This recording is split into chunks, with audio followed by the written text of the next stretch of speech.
The time is 6 p.m. Our regular city council meeting for January 28, 2020 is now in session. Welcome, ladies and gentlemen. First on the agenda is Councilmember Larson will lead us with the opening prayer and the pledges of allegiance to the flags of the United States and the state of Texas. Dear Heavenly Father, we pray and thank you for your wonderful blessings and the gifts that you've given us. Thank you for the opportunity to come together as a community and work towards a future that we can be proud of for our children and even their children's children. We pray for wisdom and direction. In Jesus' name, amen. I pledge allegiance to the flag of the United States of America and to the republic for which it stands, one nation, under God, indivisible, with liberty and justice for all. Honor the Texas flag. Pledge allegiance to thee, Texas, one state, under God, one and indivisible.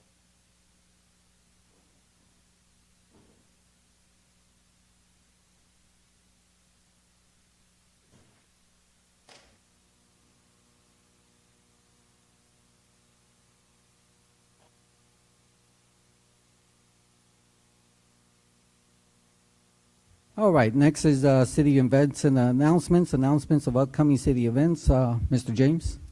Thank you, Mayor. One thing to make everybody aware of, and this one's a bit on short notice, obviously, is that TxDOT is going to be doing work on FM 1518 between First Street and Wiederstein Road. So it's that section there kind of in Selma, if you were the Wiederstein in Selma, and that is actually starting tomorrow on the 29th.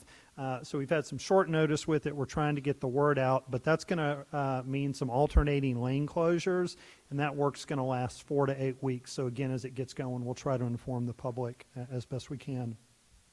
As you all know, there's a joint city council workshop at 6:30 p.m. in the Schertz Civic Center. That's with CVLGC and the city of Cibolo. And so then our next regular meeting will be on February 4th back here in council chambers. The other thing I'll point out, we'll add this to the packet for next week, but wanted to make you aware as early as possible, is to try to kind of increase participation in the Will and Check Walk. We're kind of rebranding it for this year. I've been working with the folks who have been involved in the past. I gave you a copy of the flyer that we're doing.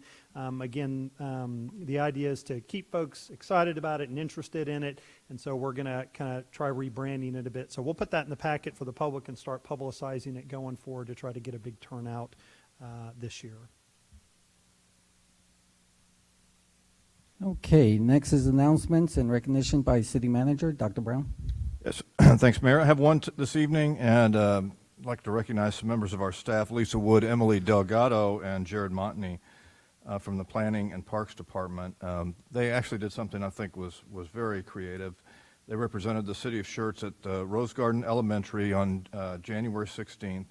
And what they did is they were invited to talk to teachers and the Lego League robotic team about city development, how we plan, how we fund, and how we create city parks. And that team, the Rose Garden team, is competing on February 8th, and the competition is based around some theme-based challenges. And the theme for the Rose Garden team is how to create a city park that is inclusive to children with disabilities.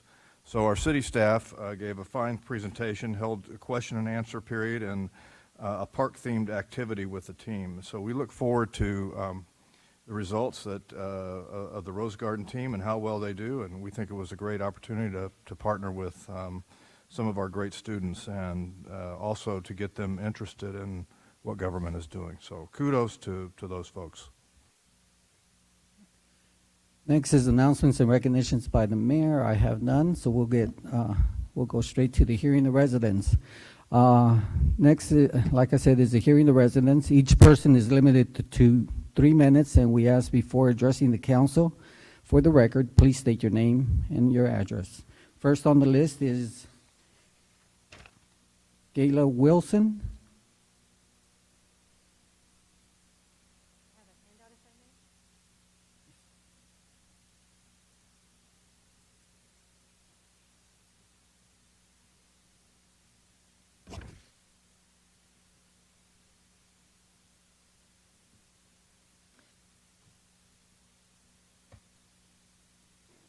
Good evening.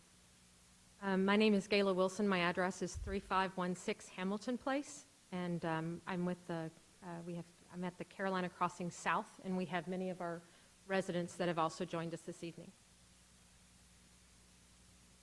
May I begin? Yes, no, go right ahead. Mayor Gutierrez, council members, and other esteemed members, thank you for affording us the opportunity to address our concern with you this evening. I am a member of the Carolina Crossing South Community and Homeowners Association.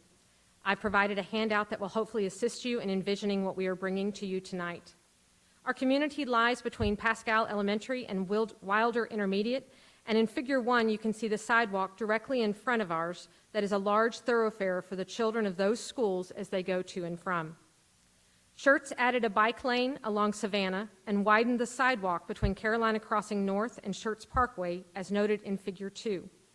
We are here tonight to request the expansion of the sidewalk between Schertz Parkway and Englewood Road, Wilder Intermediate, on the south side of Savannah Street in front of the Carolina Crossing South subdivision. I've taken an informal count on several days after school, and while the pictures you have don't fully represent all the children that use these sidewalks, it does begin to demonstrate the volume. Basically, the bulk of the children remain on the south side of Savannah. The width of the sidewalk on the south side, which is almost 4 feet compared to the almost 8 feet on the north side, does not allow them to walk together without walking in the grass, on the curb, or in the street, as seen in Figure 4. Figure 5 notes that parents with strollers and wagons create log jams the children cannot get around without straying from the safety of the sidewalk. Some parents elect to wait until the volume of kids dies down so they can walk peacefully. Bicycles and scooters consume the bulk of the sidewalk, and while the schools take measures to release children in waves to decrease the volume of bicycles intermixed with walkers and increase safety, it just isn't enough. Kids want to be with their friends when they're walking and riding to and from school. We've had complaints of wet grass and sidewalks as we water to try to maintain the landscape along the sidewalks, and we've adjusted that. But even the rain turns the grass slippery, so some children elect again to be on the curb or in the street. As parents and concerned community members, we educate the children on the safety of walking on the sidewalks, but we are hindering them. We need to help them by creating a safe and adequate space for them to walk together. We know that the city's resources are constantly being sought after. We understand this, and while I am certain we will need to present our request to additional bodies, we wanted to respectfully request that the expansion of the sidewalk between Schertz Parkway and Englewood Drive on Savannah in front of the Carolina Crossing South community be considered a priority by this council. Pending your questions. Thank you, Ms. Gayla.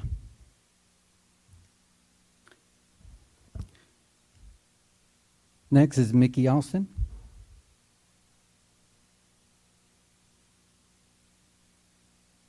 Good evening. My name's Mickey Austin. I live at 1024 Natalie Way right here in Schertz.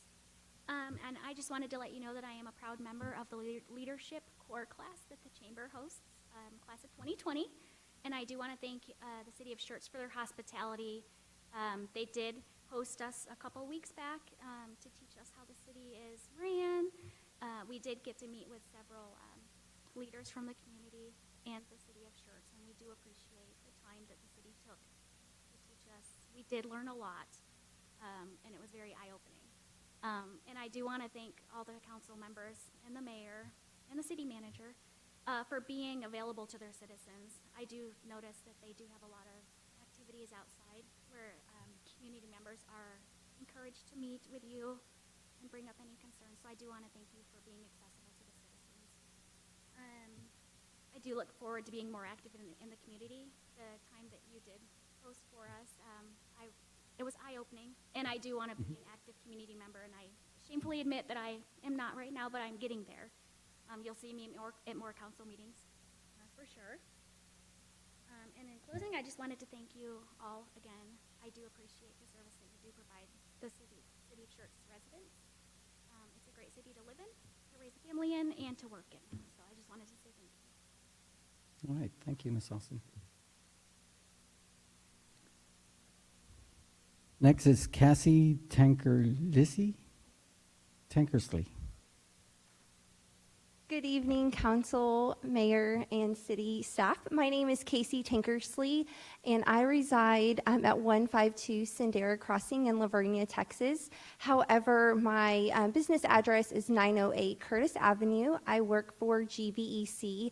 I am a community relations representative for GVEC, and I'm also a proud member of the Chamber Leadership Corps class of 2020. And so on behalf of the entire class, I wanted to echo what Mickey just said about thanking y'all for having us out a few weeks ago and educating us on city government and how it worked, and the time and dedication that you guys put into our class and into the program. I'm a small town girl, and I learned a whole lot about city government and how it works, and so I really do appreciate y'all's time, especially for the city staff that they took out of their busy schedules to spend with us. Thank you. Next is Maggie Turrington.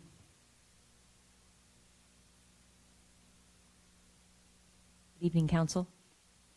Well, we have kicked off a very busy year at the Chamber. We have 5 ribbon cuttings and a groundbreaking, 3 of them in Shirts, 3 ribbon cuttings, and 1 that just got scheduled for this Friday, Blackjack Speed Shop, which you may or may not know is Tim Duncan's shop. So that is at 1 o'clock this Friday. I don't know if they moved from their Selma location. I think they did to Shirts location. I'll make sure I brag Mayor Daley about that just a little bit. But it's a great location, and if y'all could join us, we would really appreciate it. Also, this Friday is our first coffee at the Chamber, and it's being hosted by Interlink Mortgage, West Cleckley Group. It's from 7:30 to 9:30, and it's a come as you are. Come grab a free cup of coffee and some breakfast munchies and meet some of the businesses. You're not required or asked to stay the whole 2 hours, but a lot of people do end up doing that. And of course, this Saturday is our partnership with the City of Shirts with our Health and Wholeness Fair. It's from 11 to 2 at the Civic Center, the entire Civic Center. We have 70 vendor spaces taken, free flu shots, free health screenings, free giveaways, nutrition. It's a great way to meet all the health providers, medical providers in our area, in our surrounding cities, all in one place, so that if you are in need of doctors or physicians or fitness advice, then you can meet them there. And that is one of the things that we've heard year after year that we've been doing this, and this will be our 9th year doing it, is that the residents so appreciate the fact that we do bring different doctors and specialties out there, that they can meet them and they don't have to sit there and try to research it. They can actually have one-on-ones. And last 2 things is I want to thank Chief Hansen and John Novak for all their help and assistance with the construction going on at Tri-County Parkway. The Starbucks people, the SurePoint self-storage, it was a little bit of a talking to, and they worked it out great, but Chief Hansen has had somebody out there directing the traffic during the main hours of 6:30 to 8:30. That's the biggest snarl during that time, and SurePoint has allowed the traffic to go through their parking lot and driveway to get to the Starbucks so that business can be as usual, and so really appreciate everybody working together. And the last bit, very pleased to tell you all that I was selected to represent. I'm part of the AETC Commander Civic Leaders Program. It's a 3-year service, and I will be representing the 502nd for JBSA. So Laura Linderman recommended me to do that, and I'm hoping that I will be able to get in the 3 years information that will help our city, all 3 cities that are part of the Chamber, and just kind of learn a little bit more about what the military is doing. That's all. Thank you. Thank you, Ms. Harrington. Next is Fernando Hayward.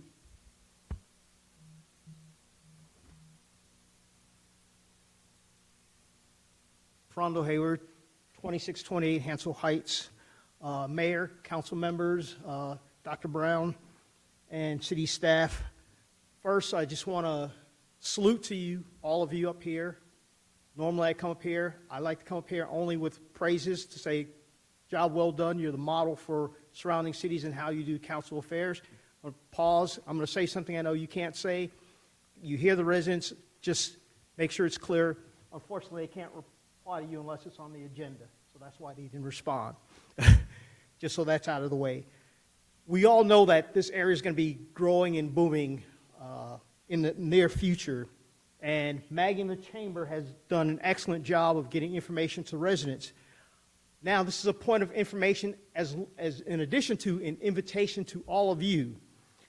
Thursday, February 6th at 7 p.m., we will have a Meet the Candidates here at the Schertz Civic Center. So invite everyone to attend. I want to speak this so all the residents can know. Someone was just talking about getting more involved with the city, so I welcome everyone to come get more involved. I welcome you all to come here. Our Senator Campbell, my understanding from her secretary is she's going to be coming to do the pledge, lead us in the pledge, so you get to see her. We're going to have those who are running for the Texas House seat number 15, as well, that's the U.S. side. The state side, House District 118, just a little sliver of Guadalupe County, but nonetheless, the county commissioners, district judges 25, and the councils of precinct 2. So that informed electorate is what's important to keep our system, our government running the way it is. Y'all are the model. Come out and support those who are coming to take positions of leadership. That's the only information I have for you in the invitation. Thank you, Mr. Hayward. All right, we'll move on. Consent agenda items. Approval of the minutes of the meeting of January 14, 2020. Item number 2, a resolution by the City Council of the City of Schertz, Texas, authorizing the city manager to enter into an amended interlocal agreement with the City of Cibolo regarding the cost sharing for improvements to Wiederstein Road, also known as Cibolo Valley Drive. Item number 3, resolution number 20R09, a resolution by the City Council of the City of Schertz, Texas, authorizing adoption of the City of Schertz investment policy, investment brokers, and other matters in connection therewith.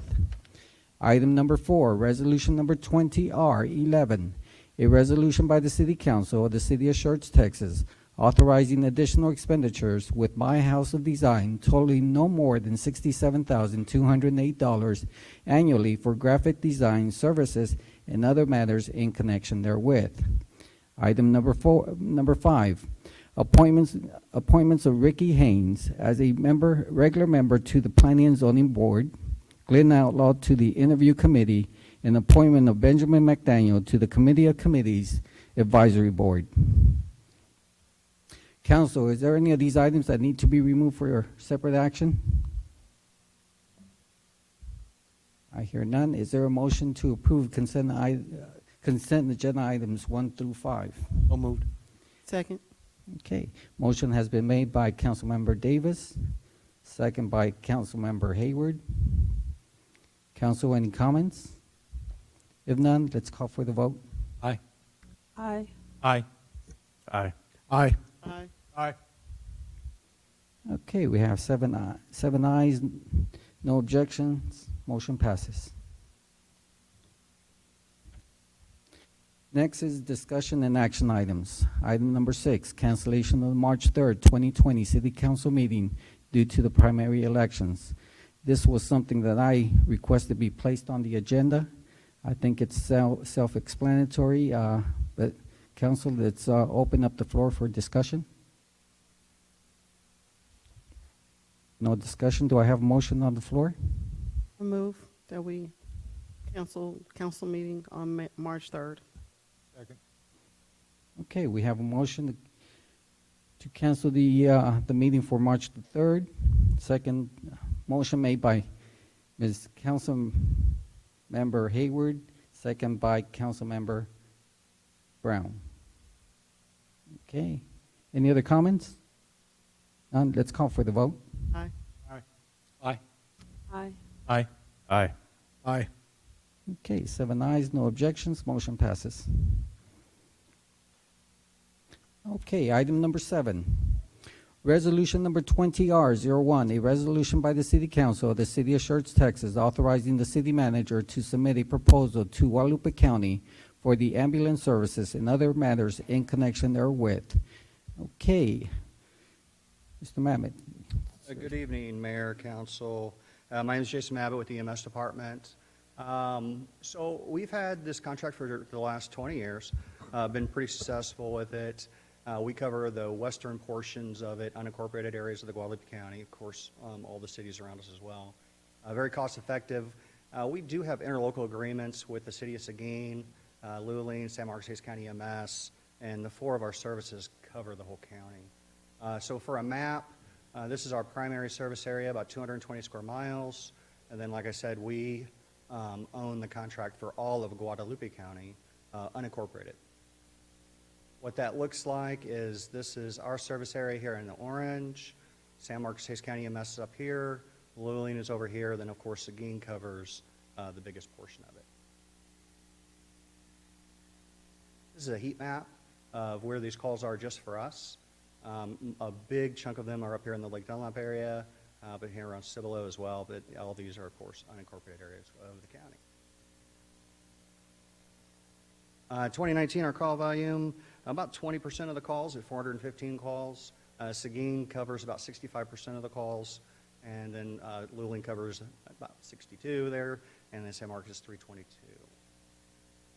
Pretty big fiscal impact for the EMS department, just over $400,000. This contract has been in place for the last 20 years. The current contract we're operating off is 10 years. It did expire this past September, and they did grant us another year. We knew they were going to go out for RFP. We've been talking about it for about the last 3 years. They just wanted to clean up the contract. The scope of work right now is it's very similar to our current contract. There's one big difference. There are some response time penalties. And then, of course, the timeline. This was posted on January 14th. We have a pre-proposal meeting tomorrow that the EMS department will be at. We have a list of questions that we have about the RFP before we submit if we get approved. I'll be happy to take any questions that you have. Okay, council, the floor is open for discussion. Okay, Councilmember Scagliola. Okay, you say it's a rather lucrative fiscal impact. I think those were your words. What was it? $300,000? It's just over $400,000. So it's both. The contract itself is $294,710. Then with the calls that we get, it's just over $100,000. So what really makes it a positive return on investment? It's the number of calls. So if you look at that, we're getting $400,000 by only running 415 calls. So $1,000 per call. Normally, it's about $400 a call with our other cities. We tend to write off a whole lot of ambulance calls, however. We do. How many in this general area are actually written off and not collected? About the same as the city. And you think, That we cover, about the same percentage as all the other cities. It's not any more, it's not any less. yeah. And you're positive this is a good proposal? Yes, sir. All right. I'm down with it. Thank you, sir. Councilman Dalla?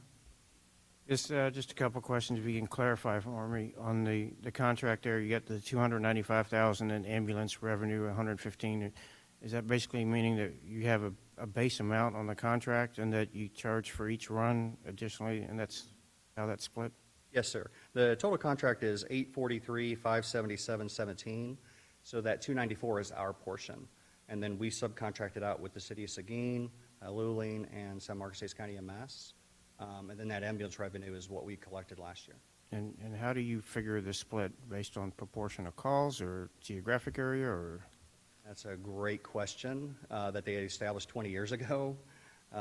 So if we do get this, we are going to have to look at a little bit closer on how we divvy out which. Now, Seguin, even though they run 65% of the calls, they get 49% of the contract. So same thing with us. We run about 20% of the calls, and we get 35% of the contract. Now, we are the contract holders, so we do have some administrative work that we have to do. So there was no rhyme or reason as what it looks like and how it was divvied out 20 years ago. Okay. I spoke with Mr. Kelm a little bit before the meeting, but one of the things that I just wanted to have on the record is that I was pretty concerned about the penalty side of it that's being put into that. I agree. I could see that really turning this into a situation where it would not be lucrative for us. I guess, and a final question, with the billing, when you bill customers, do you code it in such a way that you can differentiate when you look at the code number on it, that you tell that this was a Citizen of Church or this was from one of our sister cities that we have an ILA with, or is it out in the county? Can you tell? Yes, sir. Yeah, we can get that information. So I'd be interested to see, the write-off amounts from the different cities that we do business with, and for the unincorporated area as well versus the revenue we generate. Get that. That's all I have. Okay. Councilmember Hayward? Just verifying, is it correct that most of the write-offs are due to like Medicare, Medicaid, or a particular insurance that does not cover? Yeah, so, with folks who have Medicare, we can't collect more than what they give us. So they give us just over $400, we have to write off the rest. Same thing with Medicaid, it's about half of that. Insurance companies nowadays, they're following what Medicare is doing, and they're giving us roughly that amount, $400 to $500, and they're saying, hey, that is usual and customary, and the patient owes the rest. So the patient ends up with a big bill. And of course, we try to work with them as well, of course. But yeah, getting revenue from insurance has been tougher and tougher. And one more, the passport program that you run, would that help with some of that? Absolutely. Yeah, so if somebody has Passport to Care, so it's a small fee, anywhere from $50 to $65, depending if you have insurance or not, depending if you want to put your family on it or not. It's one-time fee, and that would absolutely help. Thank you. Councilmember Scott? Yes, you had mentioned that the write-off, it's the same percentage as other cities. What is the percentage, and how much is the revenue for shirts? Yeah, so the easiest way to explain it is for every dollar that we charge, right, so 40 cents we cannot collect by federal law, and we have to write off. Right, so that leaves us 60 cents for every dollar we charge. Of that 60 cents, we collect 30 cents of it. So over 50% is really where we're at right now. So, and that's across the board, all the cities and the county. Okay. And then how much is that in dollars, approximately? We brought in just over $3 million last year with ambulance revenue alone. Thank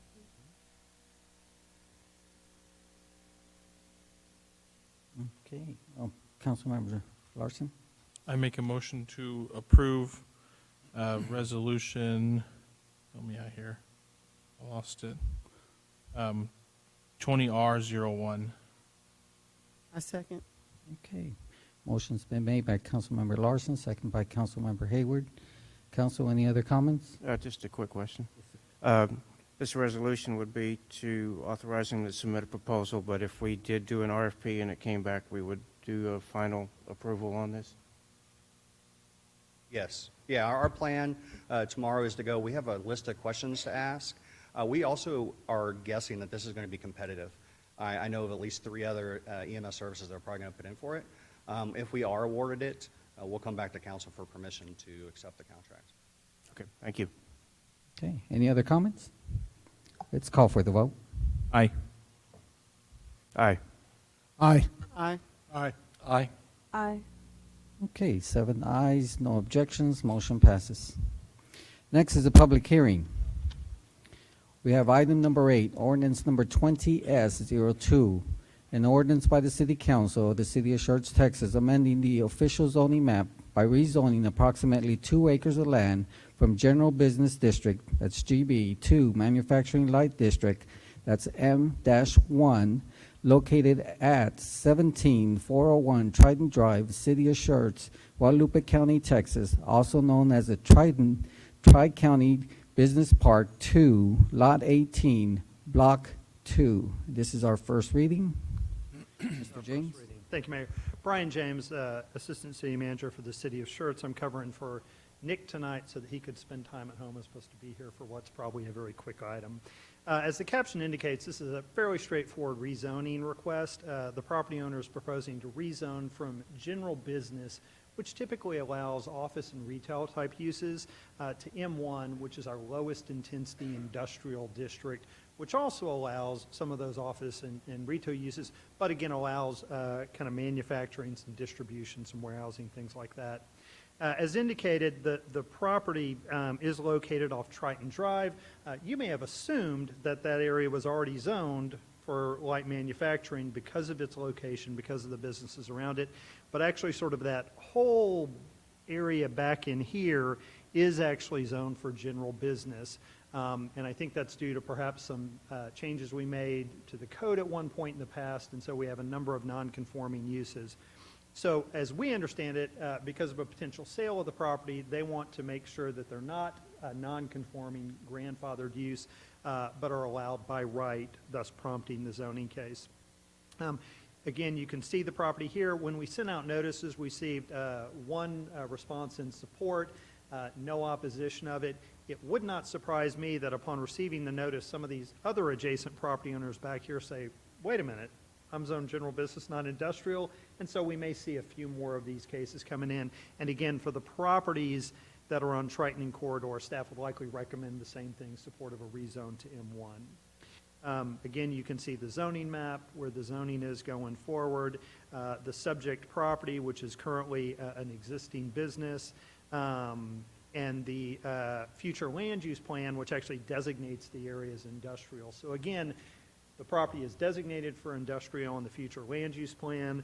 If any of those adjacent property owners that front Triton Corridor came in, we'd likely recommend support of a rezone the same way. And again, most people probably didn't even realize this was not zoned industrial at this point. So it's probably a good step to kind of cleaning up that, get the uses allowed by right. So if a tenant changes out, it really expedites the process of getting a new certificate of occupancy in, and so we don't slow down a business who's trying to move quickly going forward. I will say that the representative from the property owner is here if you have any questions for her. Otherwise, I think it's fairly straightforward. Staff recommends approval of the item. Thank you, Mr. James. This item is on the agenda as an open public hearing. Is there anyone in attendance who would like to address the council in reference to this subject?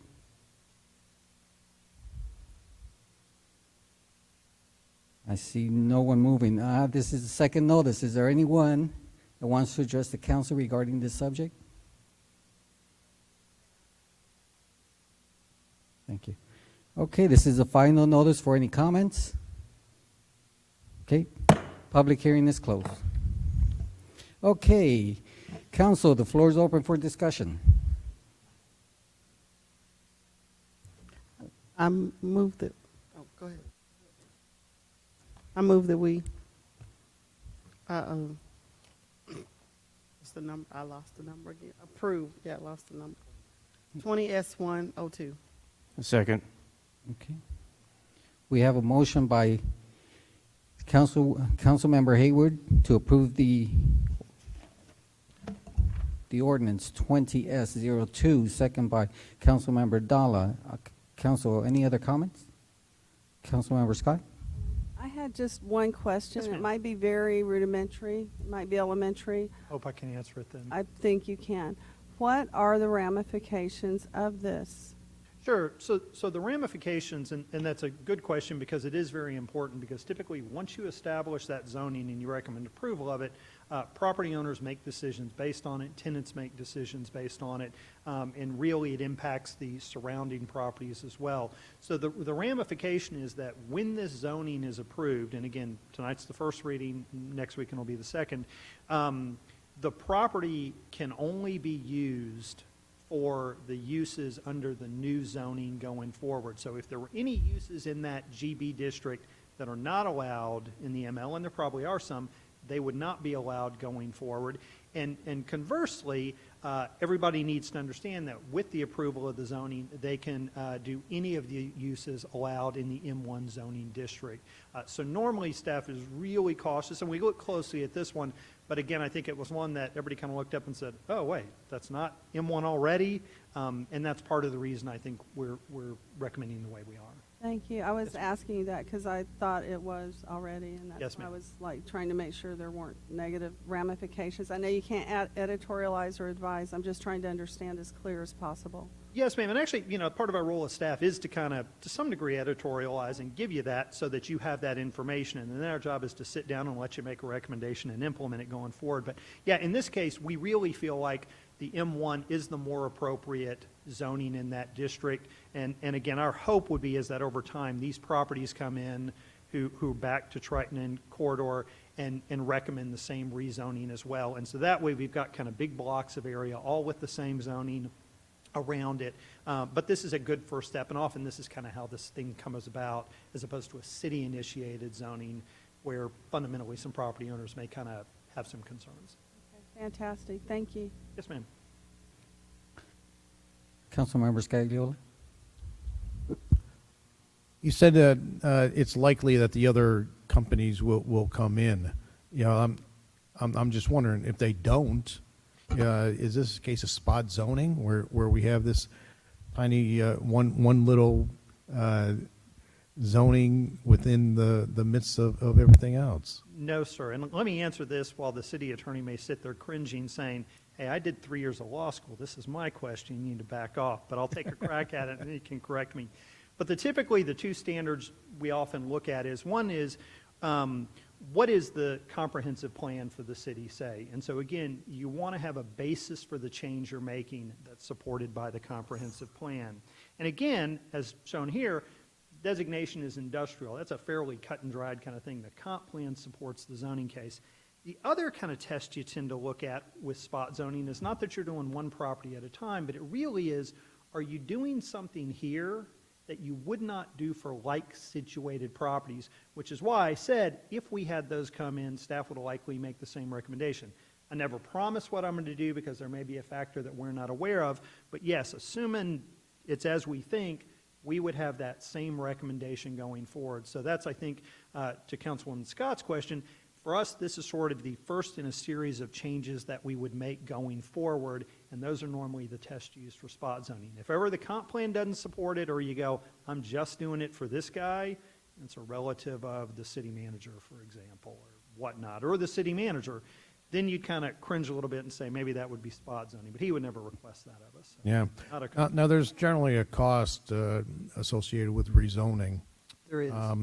Are those costs going to be waived in some way or reduced for these other companies simply because it makes sense to do this? No, sir, we're not proposing to. You know, part of the reason is there is staff effort required to do this. To, as Councilwoman Scott, you need to be careful. You need to look at all of the facts, so it takes staff time to do that.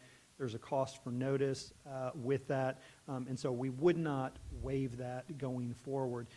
Again, in theory, what could happen, or in practice, what really could happen is the city could take it upon itself and say, look, this change really needs to happen, and we're going to do a city-initiated rezoning to make that happen, and there wouldn't be a cost for the property owner. But as I indicated, some folks are somewhat generally distrustful when folks show up or get a notice saying, hey, I'm from the government, and I'm here to help. And so often it doesn't go over as well. The other is, while the zoning is GB, it's not really causing us any problems today. It's not as though we've got some area that's undeveloped, say designated for single-family residential in the middle of a heavy industrial area. That's where we might say, no, we really need to step in because that's not a good situation for people to be living in, don't want it to develop. But in this case, it's perfectly fine to sort of go as is. And so our preference and our practice here, as with many communities, is let's just wait for the property owners to come in and request that going forward. You know, it does cover the cost that staff incurs from doing the research that we do on every case, no matter what. Yeah, I'm just wondering, we know this, it's preferable for them to come in and get it done, but I just don't see where the incentive is. But then again, that's not for you to decide on incentives anyway. I have no further questions. Thank you. Council, any other questions? Okay, let's go ahead and call for the vote. Aye. Aye. Aye. Aye. Aye. Aye. Aye. Okay, we have 7 ayes, no objections, motion passes. Next is roll call confirmation. Our City Secretary, Brenda Dennis, will provide the roll call vote for items 1 through 8. Consent agenda items 1 through 5. A motion was made by Councilmember Davis, seconded by Councilmember Hayward. Mayor Pro Tem Brown, Councilmembers Davis, Scott, Larson, Dawes, Scagliola, Hayward voted yes. No one voted no. Motion passed. Item number 6, the consideration of cancellation of the March 3rd meeting. Motion was made by Councilmember Hayward, seconded by Mayor Pro Tem Brown. Mayor Pro Tem Brown, Councilmembers Davis, Scott, Larson, Dawes, Scagliola, Hayward voted yes. No one voted no. Motion passed. Item number 7, resolution number 20R01. Motion was made by Councilmember Larson, seconded by Councilmember Hayward. Mayor Pro Tem Brown, Councilmembers Davis, Scott, Larson, Dalla, Scagliola, Hayward voted yes. No one voted no. Motion passed. Item number 8, ordinance number 20S02 on first reading. Motion was made by Councilmember Hayward, seconded by Councilmember Dalla. Mayor Pro Tem Brown, Councilmembers Davis, Scott, Larson, Dalla, Scagliola, Hayward voted yes. No one voted no. Motion passed. Thank you, Ms. Dennis. Okay, we'll proceed to the workshop. Item number 9, discussion and consideration and/or action regarding the confirmation, appointment, or election of the Mayor Pro Tem. Mayor Pro Tem Tim Brown, thank you for your service in that position for the past 6 months. According to our rotation regarding this position, I believe Councilmember Davis is next in line for this appointment or election for this position as the Mayor Pro Tem.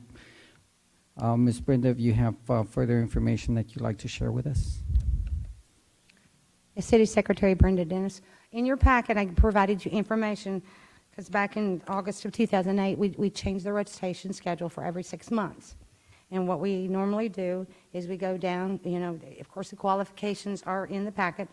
I think you all are 18 years old. There's several qualifications, so I don't see anybody under 18. Maybe this one over here, but anyway. But what we normally do is go down the rotation.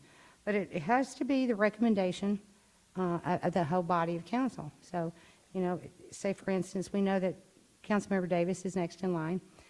He may not, choose to be the next Mayor Pro Tem.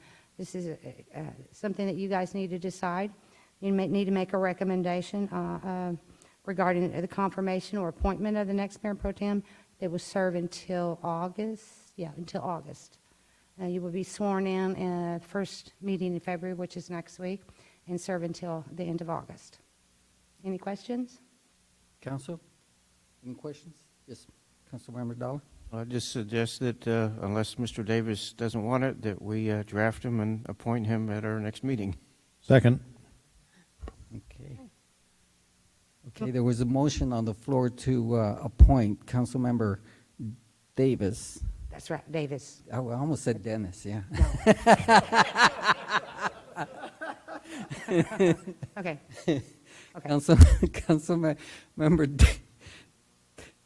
Davis, second by, I'm sorry, that threw me off. That was the motion by Councilmember Dalla and second by Councilmember Scagliola.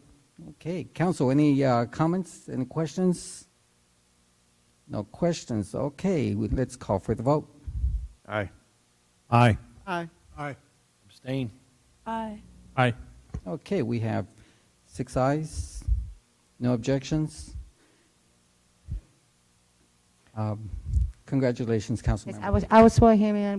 That will be one of the first things we do at the next meeting. Thank you, Council. Thank you.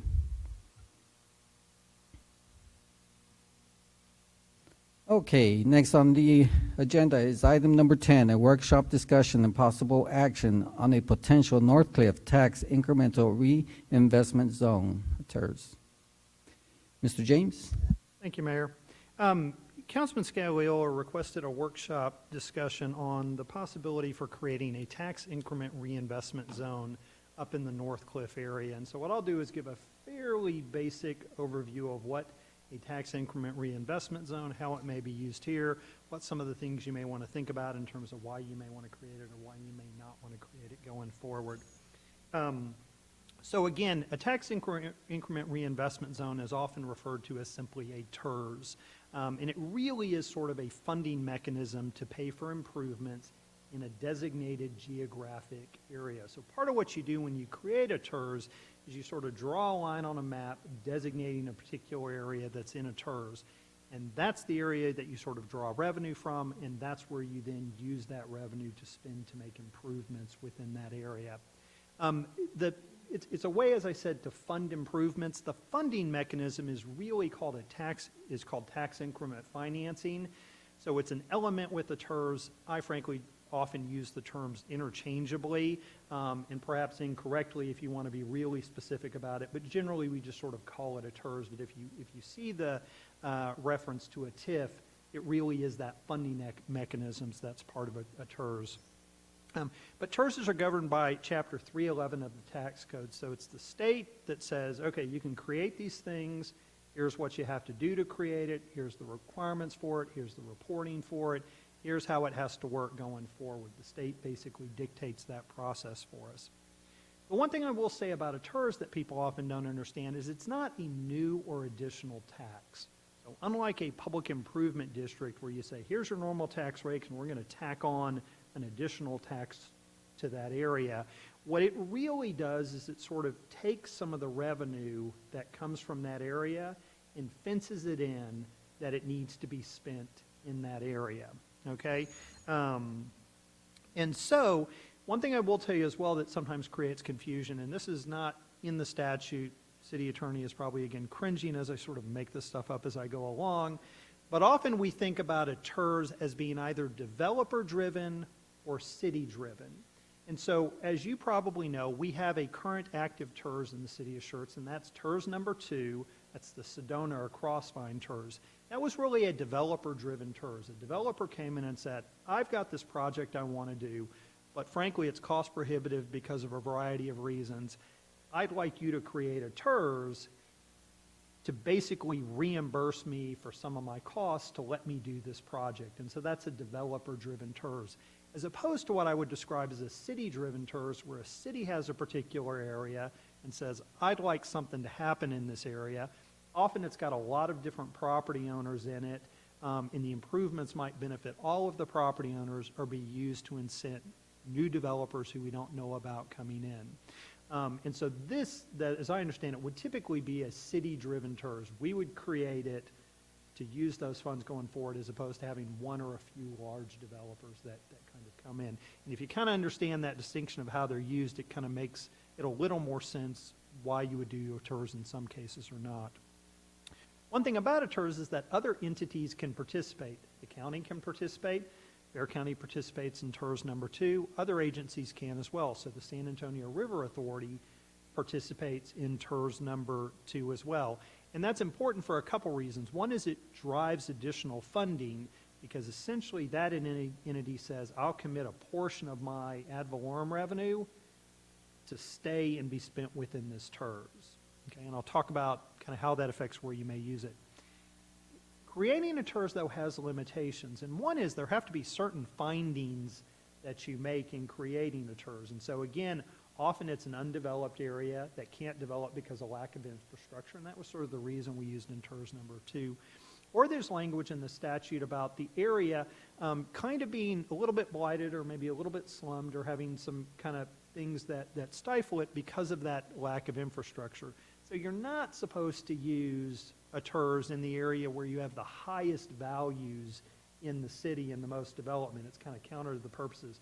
But it basically is, hey, here's this mechanism. If a lack of infrastructure is an impediment to redevelopment or additional development, you could use it. And so again, as with many things, council simply has to have a finding that that's the case. But there are a couple very specific standards, one of which is no more than 30% of the property other than the public property, say current parkland or right-of-way or things like that, can be used for residential purposes. So you can't take an area that's 50% residential, 70% residential, 100% residential, and create a TERS to fund it. You would have to add other properties that are non-residentially used, undeveloped, commercial, whatever, into that boundary to offset the amount of residential that you have, okay? And so many times where they're used, at least in this area, are kind of mixed-use area or commercial corridors. And I'll give a few examples when I talk about that going forward. So with that limitation, it would cause you to sort of gerrymander, not in a bad way, the boundaries of that TERS that when we use Tony McFalls, who many of you know, our GIS director, he would kind of take a rough sketch that we would do. He then plot it out with GIS. He'd then give us those percentages back and say, okay, you're at 32% residential. You got to make some changes. We'd tweak it. He'd come back going, you're good at 29 or whatever the case may be. Okay, but that is a limitation, particularly in perhaps this application. But a TERS can be used to fund a lot of things. Primarily, it's roads, sidewalks, other public infrastructure is where cities go in and use it, drainage, things like that. A TERS can issue bonds, and I was asked by a council member about that. TERSs can be used to issue bond. They don't have the full faith and credit of the city behind it. I will say this, I cannot fathom a circumstance where I, and the city manager may have different views, and he may chime in or not, where I would recommend having a TERS fund bonds going forward. And that's, keep in mind, the developer-driven and the city-initiated. You're either sort of issuing bonds, assuming that values are going to rise, and your revenue is going to increase, and that may or may not happen. And if it doesn't, then you're left going, how do I pay for this bond I issued? Additionally, you can have circumstances where the values in a TERS actually drop, your revenue drops, and you're in the hole. And while that may seem unlikely, when I was with City of San Antonio and over the TERS process, we had a number of TERSs that when the economy turned, they lost value from what they had been at the start, which created a problem for them kind of going forward. And then, so for those reasons, I wouldn't do it. The other is, if it's a city-initiated, it kind of begs the question, why would you not just issue general obligation bonds or certificate of obligation bonds for that? Because even though the city's full faith and credit may not be behind it, I can tell you in my experience, bond rating agencies look at how you create TERSs because they realize to some degree that's kind of diverting revenue that would go to the general fund to a particular area, and they don't want you to get ahead of yourself with that, and so they weigh in. So not that they're a bad thing, not that you shouldn't use it, you just need to be a bit cautious there. And so from my perspective, I'm not a fan of using a TERS to bond. I think there are other ways to kind of get there going forward. And on a developer-driven TERS, it's frankly to have the developer front the infrastructure cost. When those values go up, we can then pay them back. And that's what we've done with TERS number 2 with Sedona. All the risk is on the developer, none is on the city or our residents going forward.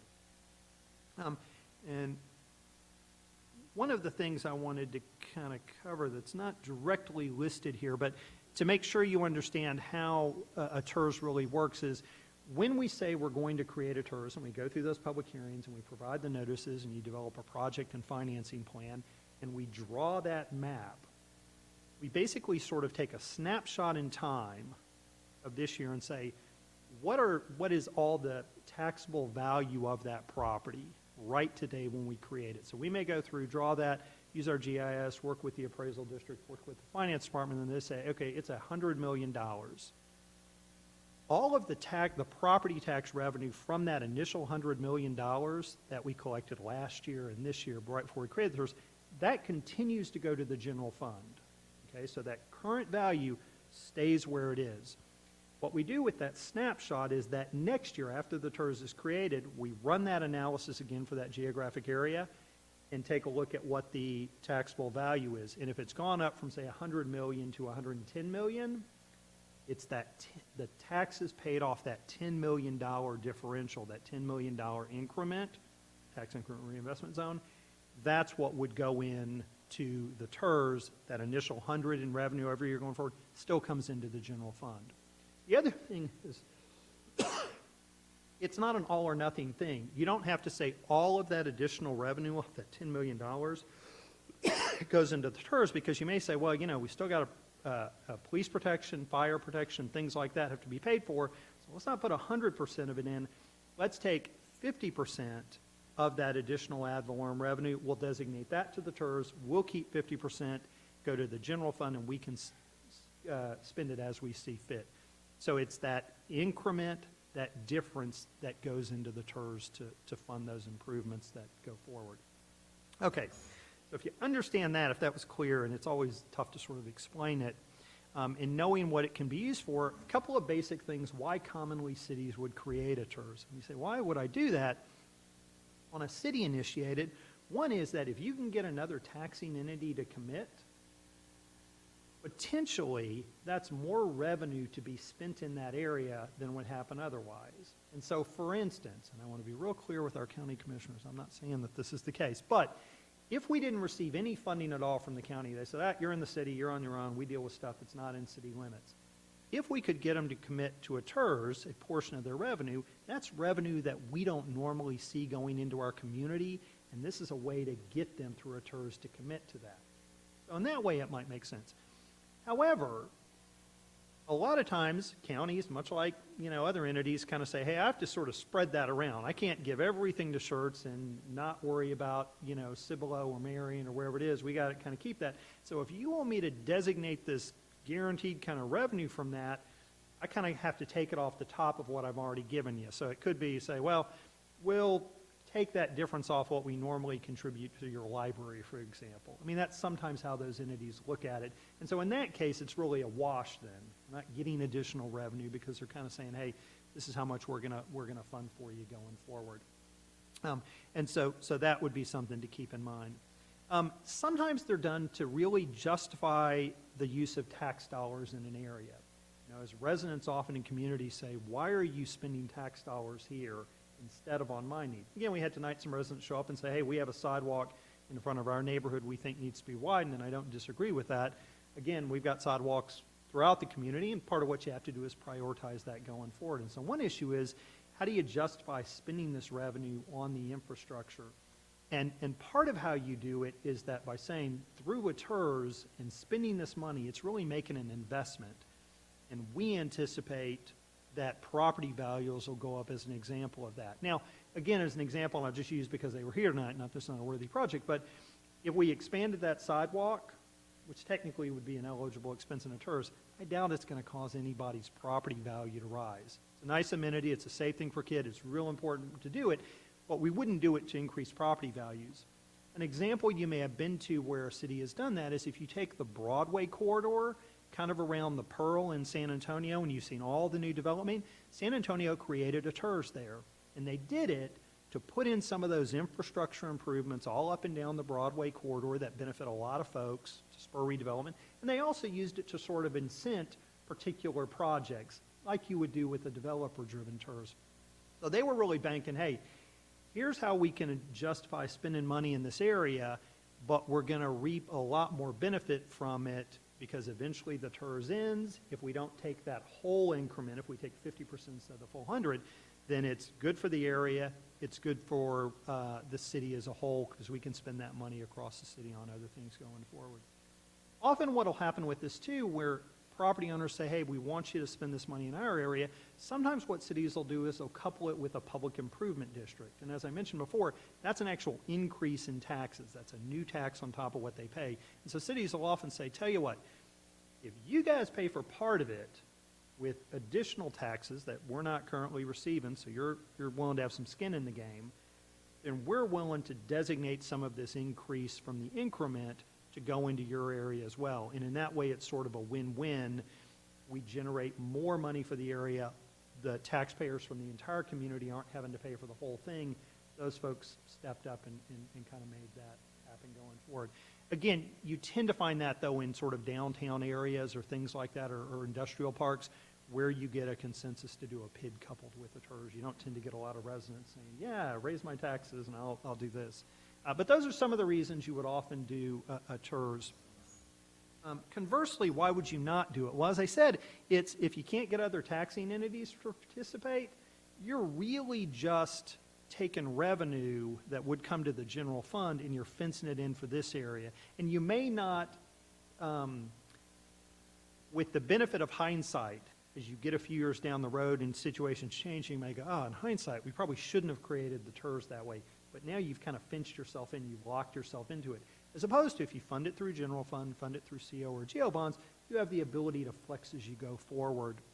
Or again, those taxing entities may offset that revenue and say, if I'm going to lock in with this additional revenue here, I'm going to not fund something else, and so you're really a wash.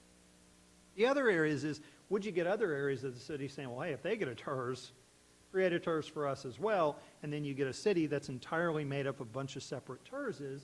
And that's problematic because, again, part of the benefit that we know is that some of these things we do are expensive. They're not equally kind of distributed, and it's take Jason Mabbitt's example of EMS services. At times some of us have never had to call an ambulance. If you have, you're glad that it's there. You've been paying for it, so it's a bit like insurance kind of going forward. And so that's one issue, is why do it in a particular area as opposed to other areas? How do you answer those questions you get? Again, one of the questions is, if you're trying to designate this revenue, would you say, I'm only going to spend TERS funds in this area? So I'm not spending any other general fund money, I'm not spending any CO monies, I'm not spending any GO monies, and are you really spending more money than you had been before? If you looked at it, you said, you know, with what we typically spend in that area, and if this happened with the valuations, we'd be spending less money in the area. It's kind of guaranteed to go there, but it's not as good as their deal as folks are getting today. The other part of it is that those improvements, as I said, are not likely to spur new investment and new development, you know, which is often when we make improvements, that's the reason for it. Now, if you look at our SPAM project, our road project, some of the things we designate, where EDC designated $4.5 million for the industrial area, they're doing that to try to continue to have those businesses be there because they don't leave because the roads are too bad, get new businesses coming into the area. But most of what we do in residential area, it's a quality of life for our existing residents. It may have a benefit if it looks nicer, they're able to sell their home when they need to quicker, but it really is about making the world better today, and often used in a context that's primarily residential. You're not going to see increased valuations kind of go with it. And so that would be one of the reasons. The other part of it is that, you know, we've got a lot of need across the city. And as I said, do you want to make that decision to kind of lock yourself in with the TERS, or do you want to have the flexibility to take that bigger pot of revenue, spend it where you want, including perhaps on those same things in that area you were looking at before, but you've got a bit more flexibility how to do it. And then, as I said, one of the questions is if you just need that money, you can always issue GO bonds, CO bonds, things like that, because it's not a new additional tax. It's not as though you really gain that additional spending capacity from a TERS, where you could just spend GO, CO money, general fund money, if you thought values would go up, and then you realize it as a city and can reinvest it kind of going forward. So what staff kind of would suggest is after this presentation, I'm sure there are lots of questions, you have an interest in pursuing this further, maybe not there yet, is what we would say is we'd like some direction, and staff can kind of go back and take a crack at this, and you can tell us if we got close or where we missed it or whatnot on what infrastructure, what improvements are you want to fund that are causing you to say, hey, the TERS may be the way to do that. We want to redo this street here, I want to do a water line here, I want to do this drainage here, I want to build a park in this area. We can then kind of go back and ballpark what that cost is to say, well, how much does all that cost? Say $10 million. We then can kind of draw some circles on a map that meet the requirements of it. We still got that issue of, you know, kind of how you justify doing a TERS there and the things that are impediments. But draw those and have you say, yeah, that's the area I'd like to. Again, understanding where it was brought up as Northcliffe, which is primarily residential. If you included the whole thing, you would have to include a lot of non-residential area in that. And if you want to have values really go up, you really need to include undeveloped areas because of the way that works. When we kind of have an idea of, yeah, here are a couple areas that we might be willing to consider if we were, the geographic boundaries, staff can then take that, working with the finance department, working with our GIS department, and we can kind of run some numbers, a little more than back a napkin, but get you some rough estimates to say, if you created this TERS, do we think, we'll make some assumptions, how quickly those undevelop, when would they generate enough revenue to pay for the things you want to pay for? And you may look at it and go, wow, we could pay for it fairly quickly. So then is this the right mechanism? Or you kind of go back and go, well, that would take a whole lot longer than I thought to generate it. And you may want to revisit those other areas as well. And in that way, kind of like we frankly talked about at the retreat a bit, this is a way staff can kind of work this thing through, doing some work with it on you, getting directions as we go forward to see if you're open to it. And so with that, I'll answer any questions. Thank you, Mr. James. Okay, council, floor is open for discussion.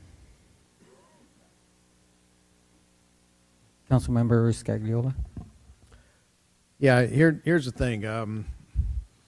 Whenever you're doing research, it's always a good idea to highlight your biases. Yes, sir. So, okay, I'll come right out and say I live in the Northcliffe area. The thing is, what we in the city call the Northcliffe area is really about 6 different subdivisions. You got 2 Northcliffe areas, Whisper Meadows, Fairhaven, Scenic Hills, the Fairways at Scenic Hills, the Links at Scenic Hills. If you want to go up on the hill, there's even Fairway Ridge. Mm-hmm. That's what most people refer to as the Northcliffe area. The The reason I brought this up is I don't see that we really have a mechanism within our general fund to actually take care of the infrastructure needs in that area. I go to homeowners association meetings, and I listen to what the residents have to say. And a lot of times the biggest complaints are because of the roads, and I know we have plans to fix some of the roads. We've let a couple of contracts, and unfortunately, no takers on them. The thing is, in addition to those roads, absolutely zero attention has been given to fixing the sidewalks. And I can understand that. It's as soon as you touch one of those sidewalks and redo it, it needs to be ADA compliant. So you got a choice. You can either take the dollars and fix the street, or you can fix a sidewalk up to ADA standards. So I can understand what the challenge is. But like I said, I don't see any mechanism within our general fund to address those needs. That's why I'm bringing it up. I think it makes sense for the residents in that particular area to pay for improvements in their particular area, rather than taking additional dollars in taxes and subsidizing growth in other parts of the city. I think most people will recognize that, okay, if I'm paying my taxes, at least I'm getting a benefit from paying those taxes. They may be a little bit more receptive to it.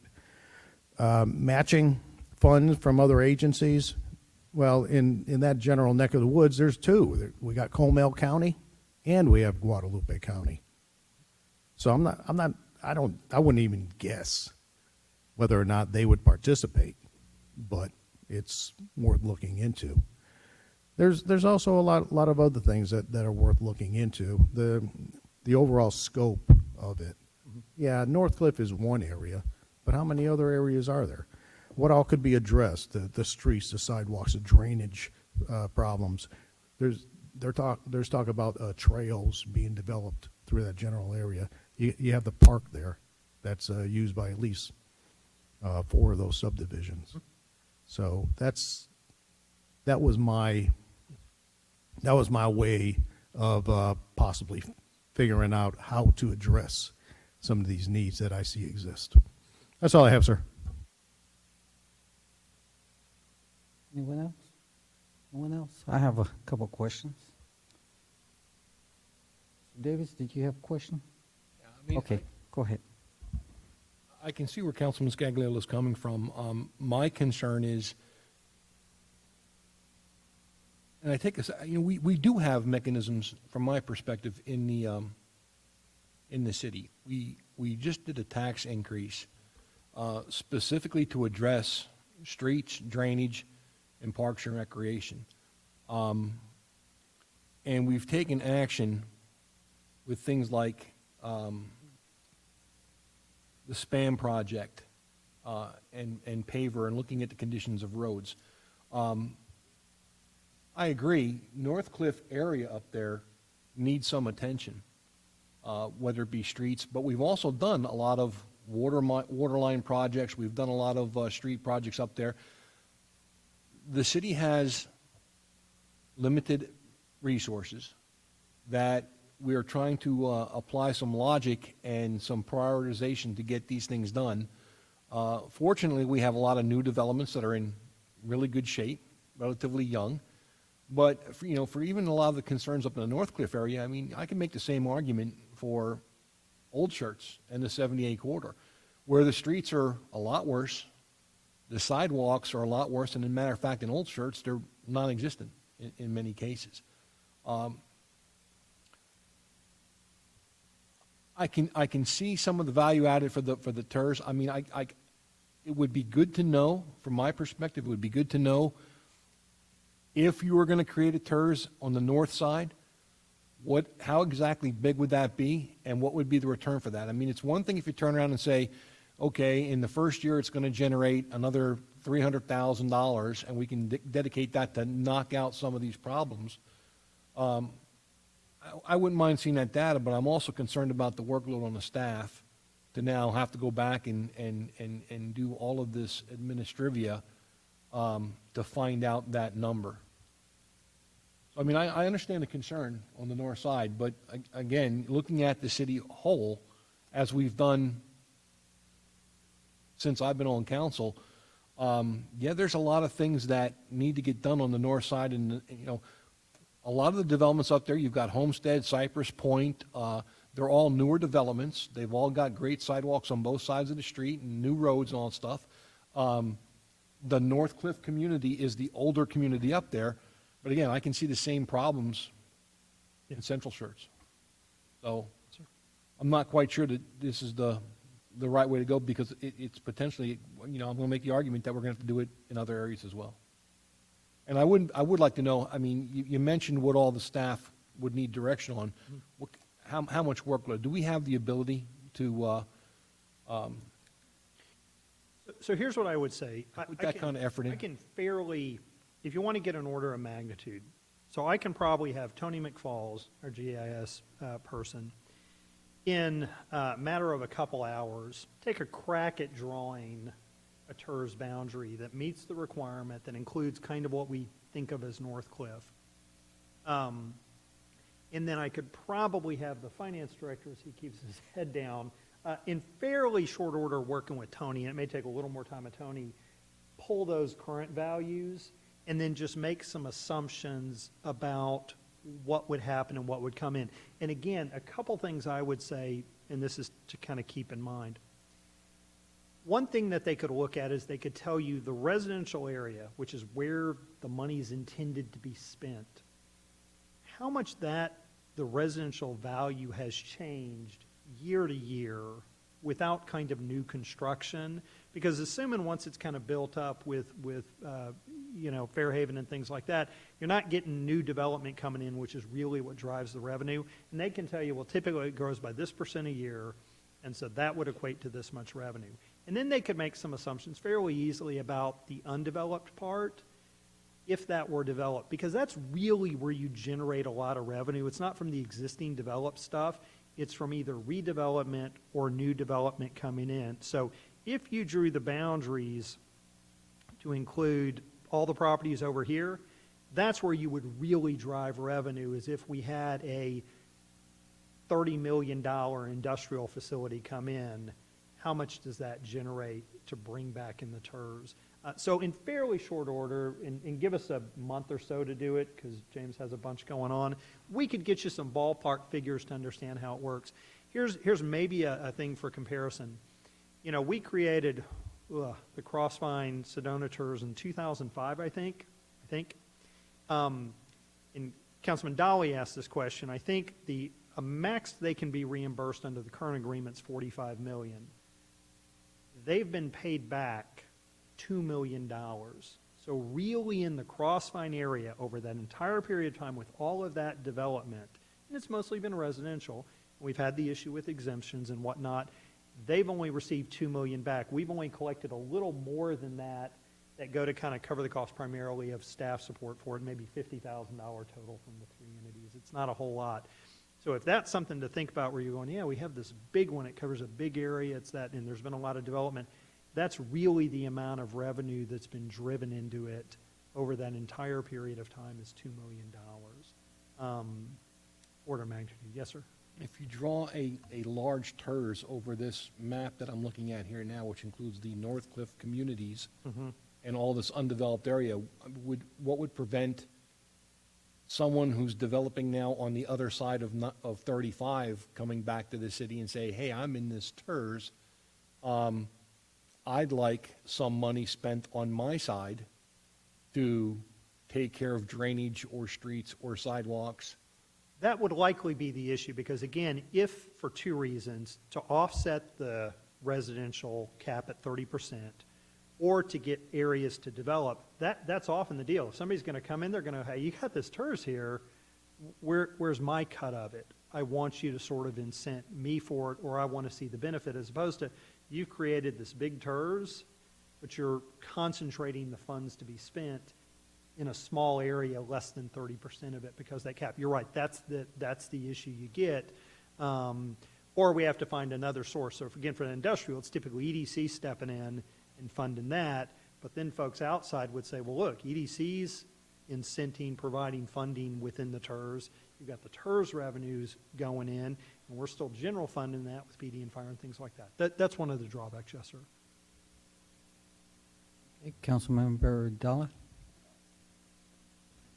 So touching back on TERS 2 again, you know, first of all, thank you, Brian, for responding to emails at 10 o'clock at night. I was dealing with one of my kids, so I had to be out. I was pretty impressed with waiting that. on him. I wasn't expecting an answer till the morning. Well, the TERS 2, you know, as Brian said, that, you know, the developer is eligible to receive up to $45 million in reimbursements. We've paid out about $2 million, but we've agreed to pay him about $15.5 at this point on the infrastructure that he's already put in. Yeah.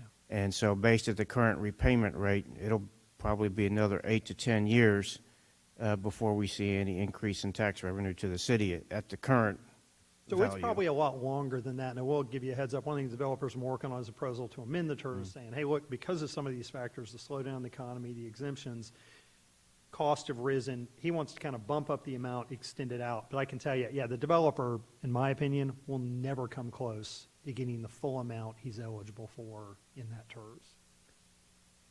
And yeah, but and that goes to the point too, is that, you know, we've extended that TERS timeline once, and we're talking about extending it a second time already. So there's a lot of unknowns and uncertainties involved with a TERS.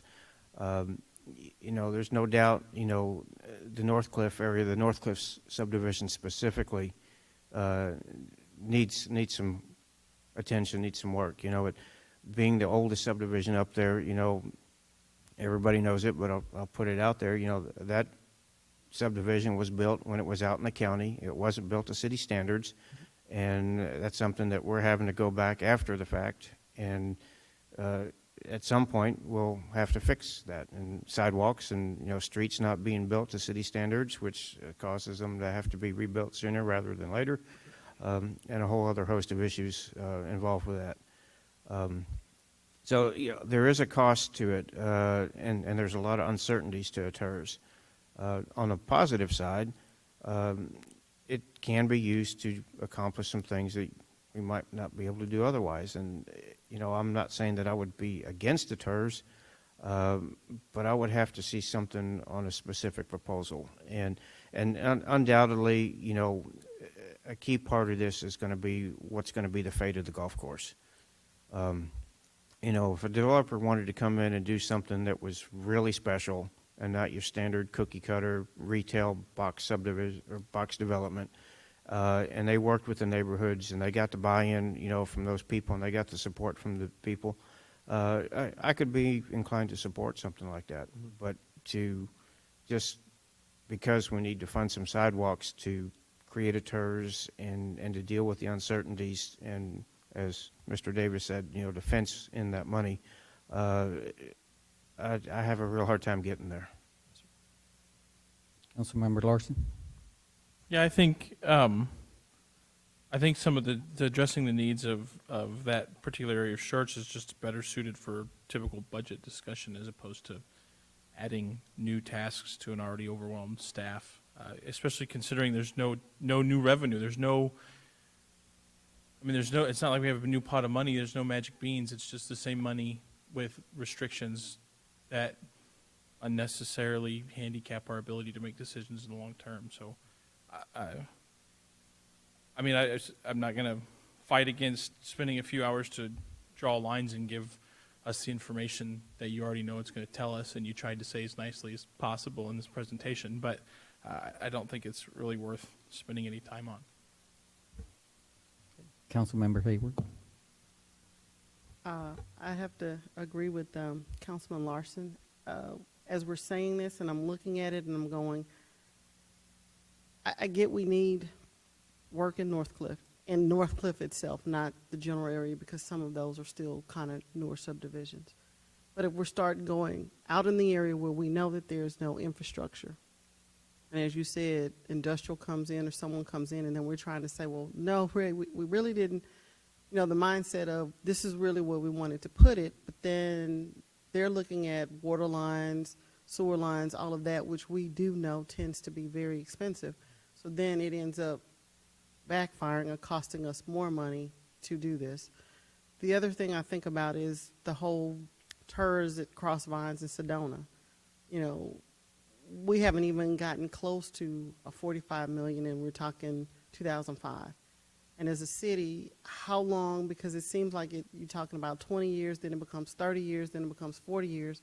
And so the money that we're trying to get in this TERS, the roads will have to be redone in that time frame of, okay, well, we put this out there, but we haven't even recouped the money from that in 40 years, and then 20 years, 15 years, we're redoing the roads, and we're trying to figure out where we're going to get that. So I have to say, if somebody is coming in and we're getting some buy-in, then I can go for it. But without it, I'm just not sure. I think we need to do it as a budget item, not as a TERS. Any other comments? Oh, Mr. James, there are several valid points that they made here. Any idea how many years you want to make this TERS for? Well, so here's what it would really, I think, be about. And this is kind of depends on what you're trying to do. So it really goes back to those few questions. So the state statute establishes the length the TERS can be, 35 years or something like that, but you can extend it, so it's sort of a soft limit. But really what it comes down to when you decide the length of the TERS, it's really is about what are those improvements you want to make and what do they cost, how much revenue you think you'll bring in, and what portion of that, you know, what portion, how much growth there'll be in value, and what portion of the increment you want to be, which goes into how much revenue.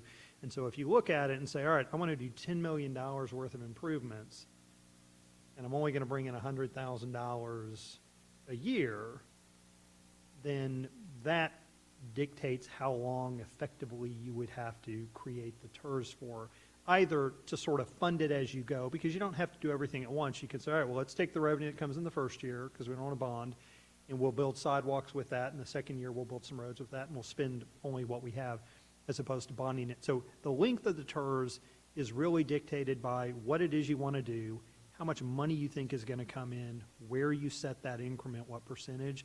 That really tells you. And if you have a comfort level with bonding off of that, and how conservative or aggressive you want to be in terms of the revenue, the projections you make in your project finance plan on the front end.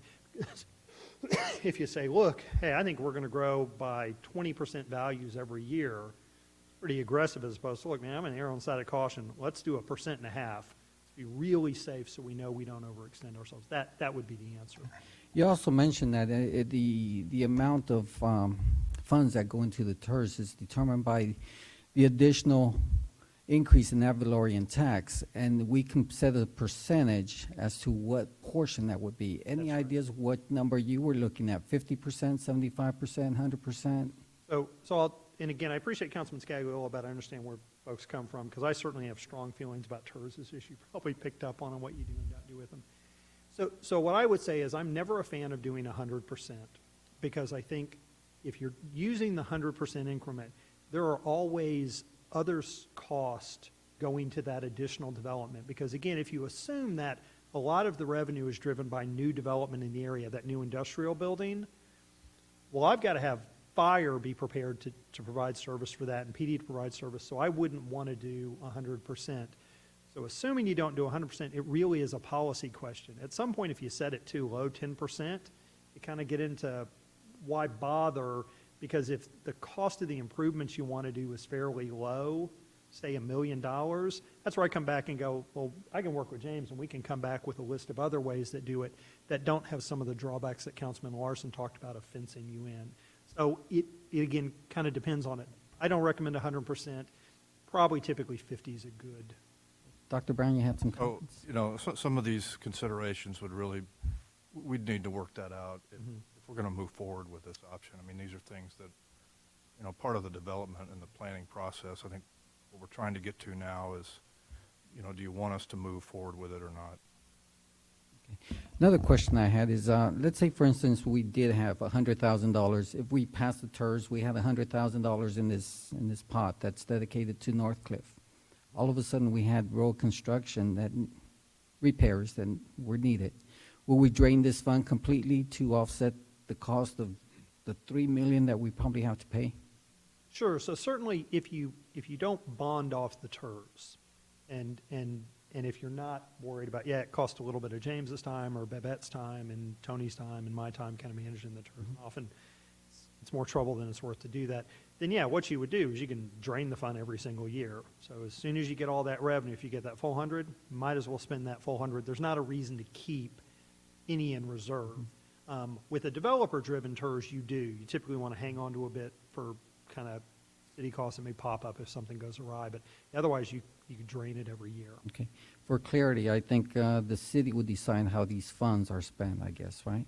Ultimately, the city approves the project and finance plan, but it's operated by the TERS board. So the city agrees to set it up. You appoint the board members, but there is a board that really runs that TERS that dictates it, that you get to appoint.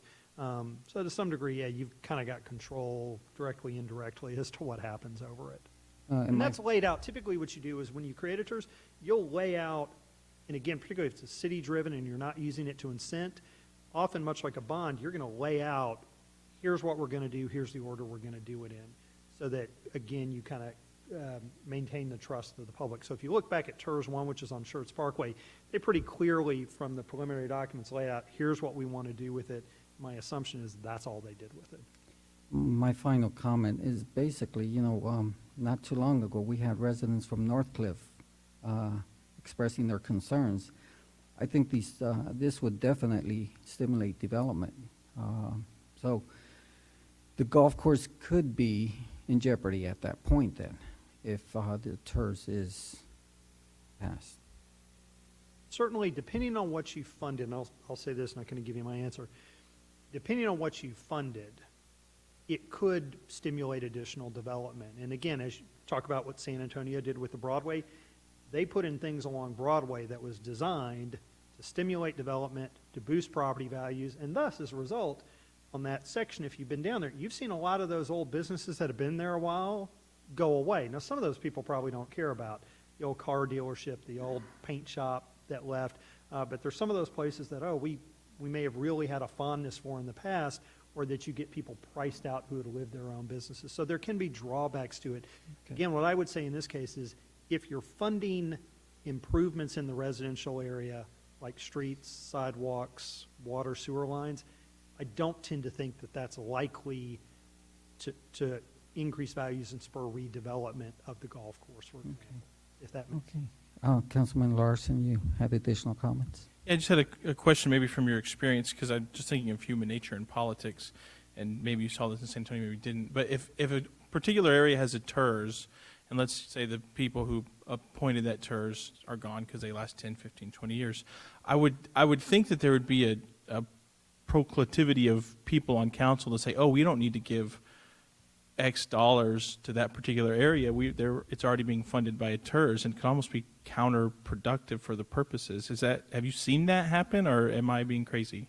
No, it can be, and I think, again, it goes to why you create a TERS and what the issues you are. Again, San Antonio, for example, where they did developer-driven TERS that were to bring about residential, San Antonio had this issue of all the growth was kind of on the north side, northeast, northwest. We experienced that. That's over the aquifer. There wasn't a lot happening on the south side, particularly until Toyota came in, or you got some redevelopment of some military bases like Brooks.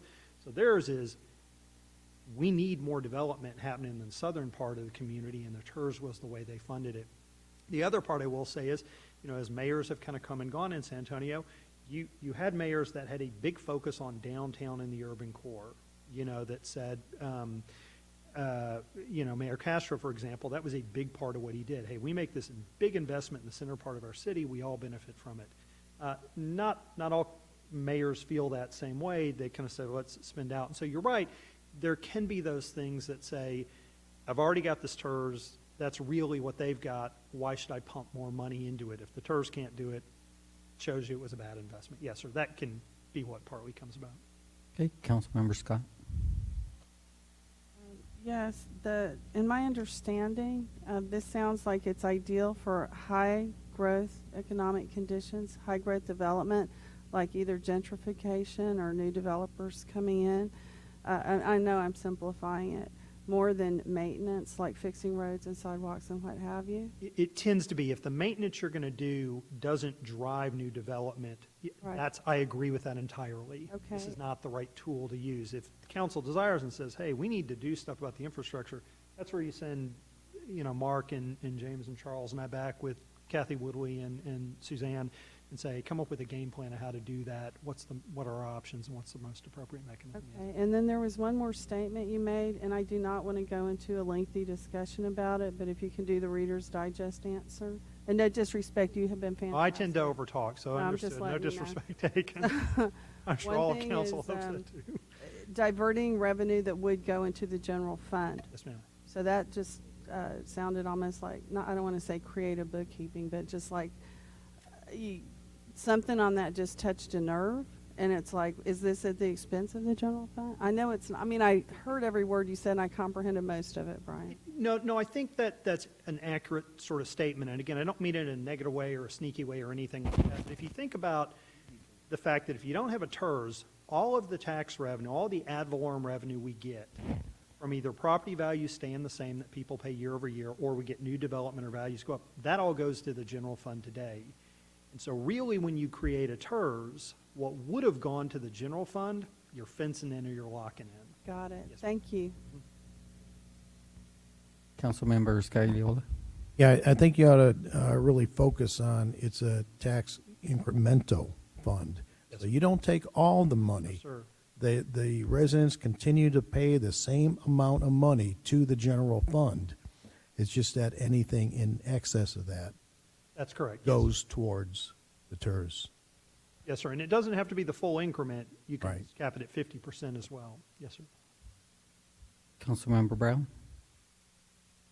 So there's a kind of a dichotomy here. We want to keep our taxes low, but we want to take any extra taxes and put it into, a special use fund.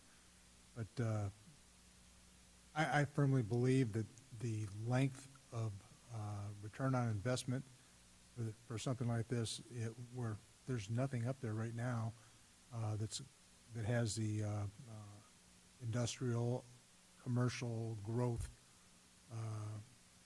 going on, it's just going to be difficult to find a 30% residential or less geographic area, let alone what else is going on. It takes time for development. It doesn't happen just because you put in some new streets. We see that all the time. We got tons of acres and acres and acres of land that's very developable right off 3009, and it's taken a long time. And that's prime areas for developments. So the return on investment, just the timeline for something like that up in the Northcliffe area, it just doesn't seem like it would make a lot of sense for a TERS with the investment in that type of a thing. Whereas, if we have priorities, the general fund is there for that. Any other comments? I have, there's mixed concerns on whether or not we should proceed with the TERS. Do we know if there's consensus? I don't think we have a consensus, so let's go ahead and just, let me make a motion here, and let's see how the council votes. It's not an action item per se? No, it's not well, It's posted for action, Oh, is it? I apologize. possible That was action. me. possible action, so Sorry, Mayor. We do. We need to give you direction in which way we're going to go, how this council feels about this turds. I get mixed feelings. I don't know which way the council, and the only way is to put them on record and see how they decide. Okay, so I make a motion that we disapprove the North Cliff Tax Incremental Reinvestment Zone and not proceed with this, with the turds. Second. We have a motion and a second by Mr. Larson. Okay, let's call for the vote. Aye. Oh. Nay. Aye. Aye. Aye. Aye. We have 5 ayes, 1 nay. Seems like no need to Yes, sir. do additional work. Thank you, Mr. James. Mayor, I'm sorry, you said you had 5 Yes. ayes and 1, Yes, we have, Nay. So did someone not vote? Ms. Scott was not here for the vote. That's right. Never mind.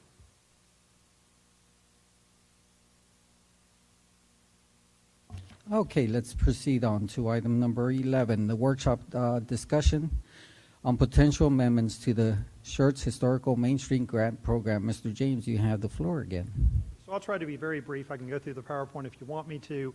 But you may recall that when we brought forward a grant, a Main Street Historic Grant for residential use, there were some concerns raised by council. Direction was maybe talk to the Main Street Committee about it. Again, talk to the Main Street Committee about it. They said, go talk to Historic Preservation, and we did. So the issue is we have 2 grant programs. One is for commercial. That's the local flavor grant. The other can be used for either residential or commercial. It's limited or restricted to properties in the Main Street area. They have to be 50 years old or older, so they have to be historic, have to be caught up on all their taxes. Currently, the way it's worded, it'll fund improvements to the structure, interior and exterior. The concern was that while we understand there are big costs for single-family residential homes, we really want to focus that grant money a little more directly. And so it kind of came out from the Main Street Committee a bit, but then Historic Preservation Thursday night was for residential uses, single-family residential uses, the grant funds could only be used for the roofs, the walls, and the foundation. Visible exterior improvements to the structure. Wouldn't do plumbing, wouldn't do electrical, wouldn't do any of the kind of interior work that typically goes into that. The property owner would fund that. And the feeling was to leave the amount at $20,000. Now, if that exterior work doesn't cost $40,000 because it's a match 1-to-1, then they wouldn't get the full amount. But I think the feeling was that, you know, there's plenty of skin in the game for the property owner to do things internally. And so with that, again, the recommendation, I'll jump to the end, my map didn't come up, is to restrict for residential uses just exterior roofs, walls, foundation. If direction is to proceed that way by council, we can come back in February and have that resolution to do that going forward. Okay, council, floor is open for discussion. I'm sorry, you were? No, I was done. Okay. Okay. Anybody? No discussions? Oh, Councilmember Larson? Well, I'll just say, because at workshop, y'all said, hey, we asked for discussion, and nobody says anything. It looks, changes look good.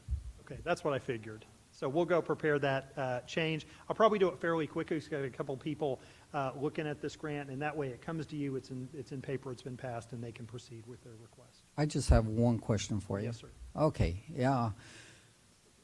We know in businesses that it's allowed for the interior, That's and because it's mixed use. Is there a number of years that, for instance, if I open up a business and it's a business for 1 year and all of a sudden I put it back to That we'd probably work with the attorney. So what I'll do is we'll work with the attorney to amend the agreement to see if we can make some restrictions. A bit of the problem that we have with our program is because it's a grant, we pay it on the front end, or when the work, not on the front end, when the work's completed, we then pay that matching grant money. At that point, we kind of step back on it.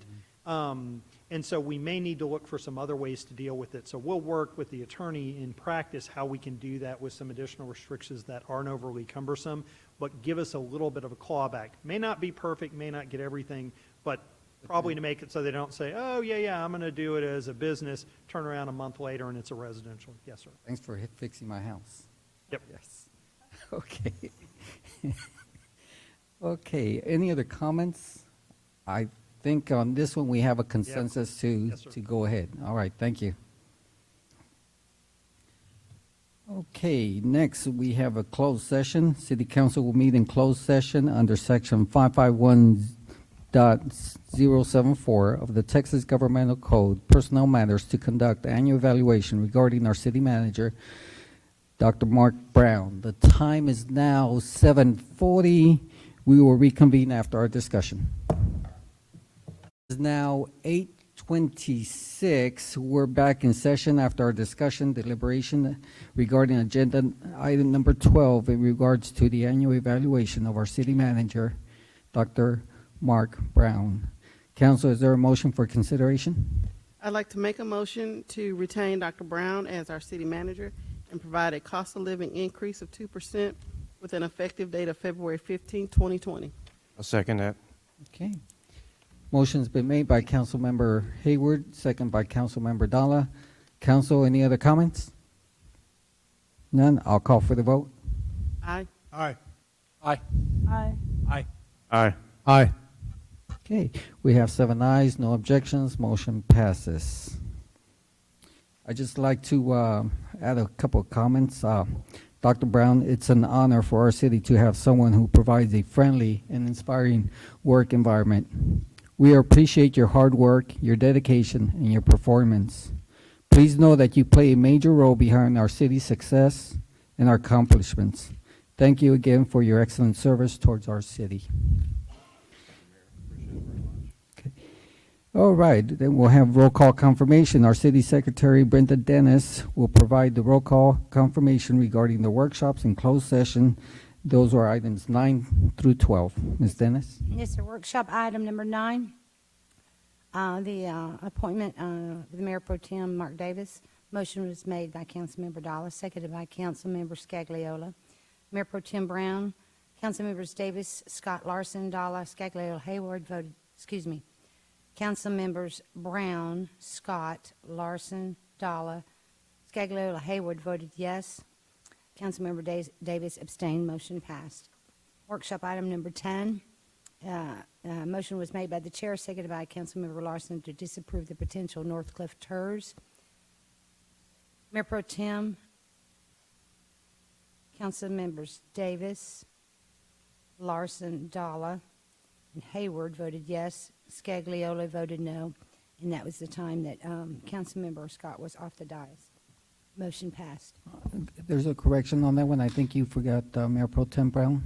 Oh, I'm sorry, Mayor Pro Tem Brown voted yes. Okay, let me do that again. Mayor Pro Tem Brown, Councilmembers Davis, Larson, Dalla, and Hayward voted yes. Councilmember Scagliola voted no, and of course Scott was not available. Motion passed. No action on item 11. Item number 12A, motion was made by Councilmember Hayward, seconded by Councilmember Dalla, to retain the services of the city manager, Dr. Mark Brown, with the effective 2% increase effective February 15th. Mayor Pro Tem Brown, Councilmembers Davis, Scott, Larson, Dalla, Scagliola, Hayward voted yes. No one voted no. Motion passed. Thank you, Ms. Dennis. Next is requests and announcements. Announcements by our city manager, Dr. Brown. I have nothing further tonight, Mayor. Except it's just a privilege and a pleasure for me to be the city manager for the city of Schertz, and I appreciate serving with you, and I appreciate serving with my great staff and my team over there. Appreciate all that you do. Thank you very much. Okay. Next is council. Any items that you'd like to place on future agenda items? And council, for clarity, if you do have anything that you'd like to bring up, please state if it's for information or a public presentation. Anything? No? Okay, let's go on to announcements by the mayor and council. Mayor Pro Tem Brown. Nothing right now, thank you. Okay, Councilmember Davis. Nothing, sir. Councilmember Scott. We attended a really nice city council retreat that was just very enlightening. I enjoyed that on a professional and personal level. Also, rare opportunity, I got to go to a ribbon cutting. I usually am working during those hours, but I had taken off that day, so that was just fantastic. At the Kazan, am I saying that correctly? Yes. At the Kazan Neighborhood Pharmacy, and then also I attended the Catholic Schools Week luncheon, honorary community leaders, and the little kids sang to us. That was so sweet. But overall, a good week. Thank you. Okay, Councilmember Larson. Okay, Councilmember Dalla. Yeah, I had a few events last week. Attended the Chamber Mixer over at the Rolling Oaks Mall. It was a pretty good event. Had some really good food there. The Chamber Luncheon a few days later, and then the ribbon cutting at the Allure Integrated Pet Specialist place there on 35. The place had a little special meaning for me because we had to deal some with issues on planning and zoning to help them get going, so it was really nice to see them finally get their doors open and rolling. And then also the treat, I thought it was well done, and thank you to Jackie and Sarah for putting that all together for us. Okay, Councilmember Scagliola. Nothing new. Thank you. Councilmember Hayward. Yes, I attended the first Chamber Luncheon of the year. It was really nice. I attended the Zycam Pharmacy ribbon cutting, and that was a nice event, and nice that the mayor, brought us all up to say, hey, it's a city effort of us being here and welcoming them, so that was pretty cool. And then on Monday, I did the TML Region Officer webinar. That is all. Okay. Let's see what I have a whole list here. Our city sponsored our first bingo at the senior center. That was a lot of fun. Also attended a free throw competition held at the YMCA. The first chamber luncheon for the new year. The Bexar County Coalition of Cities. I'd like to remind our residents the importance of the 2020 census, and you should start receiving packages as early as March 13th. Also ribbon cutting. I love ribbon cuttings and groundbreakings. Ribbon cutting at the Allure Pet Specialist, ribbon cutting at the Zycam Neighborhood Pharmacy, groundbreaking ceremony at the Pinnacle Monastery, attended the OLPH luncheon honoring our community leaders, and thank you to Roy and Marianne Davis for hosting our council retreat, and thank our staff for putting that all together also. And also, at the dojo, the Kunju Munsu hosted, yeah, that was very difficult, hosted a martial arts demonstration, and it was an honor for me to greet approximately 50 visitors from South Korea that actually came to our city. And I welcomed them to Texas and to the city of Schertz. That was a great demonstration. That's all I have. The time is now 8:35. We stand adjourned.